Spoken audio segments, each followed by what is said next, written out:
अभी टाइम कितना हो रहा है? अभी लगभग 1:45 के आसपास। 2 से ज्यादा हो गया है। तो बच्चे को तो हम लोग 10-15 अरे आपके बच्चे बाहर निकल के घूम रहे हैं, लोग कदम के पेड़ पे देख चढ़ रहे हैं कि नहीं? आप टाइम निकालिए, मोबाइल निकालिए। हम क्या देखें? हम तो आधा घंटा पहले बच्चे को भेजे आप हैं। मोबाइल निकालिए ना महाराज। क्या मोबाइल निकाले? घुसाइए नहीं, मोबाइल निकालिए, टाइम दिखाइए आप हम लोग को टाइम समझाइएगा। अरे 12:30 हम लोग तो आधा घंटा पहले बच्चे को हमारे यहाँ कहीं देख रहे हैं गैदरिंग। एकदम बाहर गैदरिंग का हम वीडियो आपको दिखा रहे हैं। वीडियो दिखाइएगा यार। चलिए अभी टाइम देखिए कितना हो रहा है। अरे सुनिए टाइम देखिए, टाइम देखिए। मैं आदमी बने हम। हाँ बोलिए। प्रेम मोहब्बत में कोनो बात समझाते हैं, सुनिए ना, कटे रखते हैं। अरे कहे इतने टेट बनते हो? हाँ? पूछे हो? क्या पूछे आपसे? पहले हमसे बिना देश के आप कहीं आ गए? अच्छा ये बात है। माइक दीजिए। नहीं देंगे, जाओ ऊपर केस करना, थाना में जाना पड़ेगा। ठीक है। नमस्कार दोस्तों, मैं हूं धीरज कुमार। आप सभी देख रहे हैं युवा प्लेटफॉर्म। साथियों, आज मैं आप सभी से बात करने वाला हूं शिक्षा को लेकर। हमारे बिहार में शिक्षा की इतने सारी कमी हो गई है कि हर बच्चा को देखा जा रहा है तो शिक्षा में अब बहुत ही कमी हो रहा है उनको। और वही लड़का का मैट्रिक में जा रहा है तो उसका शिक्षा की इतनी कमी हो जा रही है कि मैट्रिक में कम से कम नंबर ला रहा है और पढ़ाई बहुत ही कमजोर उसका हो जा रहा है, क्योंकि उसका बेस ही तैयार नहीं है, उसका बेस ही मजबूत नहीं है। तो कैसे पढ़ पाएगा, कैसे आगे बढ़ पाएगा, वो मैट्रिक का सवाल कैसे वो सॉल्व कर पाएगा।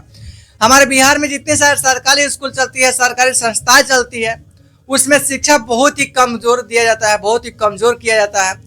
इसलिए वहां से बच्चा जो भी निकलता है, कोई भी सरकारी स्कूल से बच्चा निकलता है, पढ़ाई करता है, तो शायद मैट्रिक में जाता है तो मैट्रिक में उसका बहुत ही कमजोर स्थिति देखा जाता है, बहुत ही दयनीय स्थिति देखा जाता है।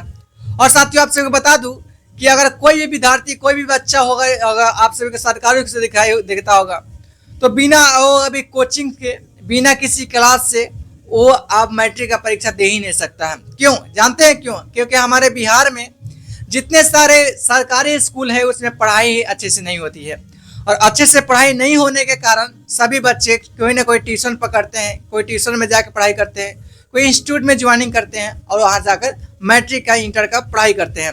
नहीं तो हमारे बिहार में सभी सरकारी स्कूल में पढ़ाई कराने के लिए शुरू हो जाए और सभी मास्टर सही से पढ़ाई कराने लगे, सभी मास्टर ध्यान देने लगे बच्चों को, तो शायद कोई भी बच्चा इंस्टीट्यूट या कोई ट्यूशन जाने का उसका जरूरत ही नहीं पड़ता।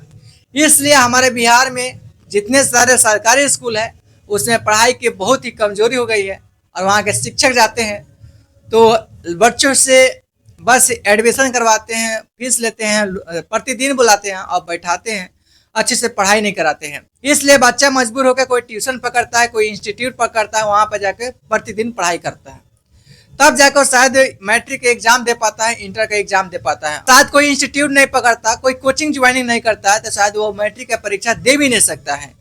इसलिए हमारे बिहार की स्थिति ऐसी हो गई है।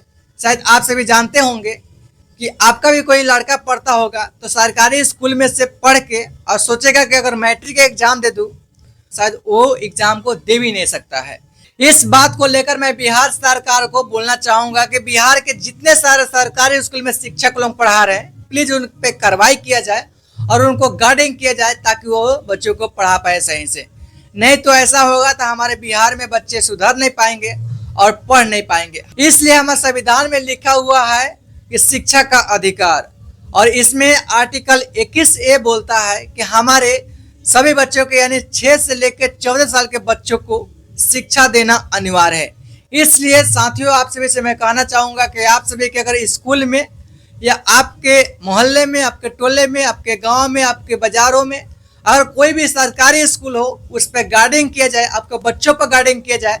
आप अपने बच्चों पर गार्डिंग कीजिए और उनसे रोज पूछिए आपके स्कूल में क्या पढ़ाई हुआ, आपके मास्टर क्या पढ़ाए और आप आज क्या पढ़े। इस सब पे आप सभी फोकस कीजिए, इस पे ध्यान दीजिए, नहीं तो आपका बच्चा कहीं ना कहीं अच्छा शिक्षा को प्राप्त नहीं कर पाएगा और वही लड़का अगर मैट्रिक में जाएगा तो मैट्रिक में शायद असफल हो जाएगा। इसलिए साथियों, आप सभी इस पे ध्यान दीजिए और ये ध्यान देना जरूरी है शिक्षा को लेकर। चलिए, आप सभी से मैं मिलते हैं किसी और नए टॉपिक के साथ। तब तक के लिए जय हिंद, जय भारत। और आप सभी इस वीडियो को देख रहे होंगे तो इस वीडियो को लाइक कर दीजिएगा, चैनल को सब्सक्राइब कर लीजिएगा और युवक प्लेटफॉर्म को जल्द से जल्द आप सभी 10K फॉलोवर उगाने की कोशिश कीजिए। आप सभी से मिलते हैं किसी और नए टॉपिक के साथ। तब तक के लिए जय हिंद, जय भारत।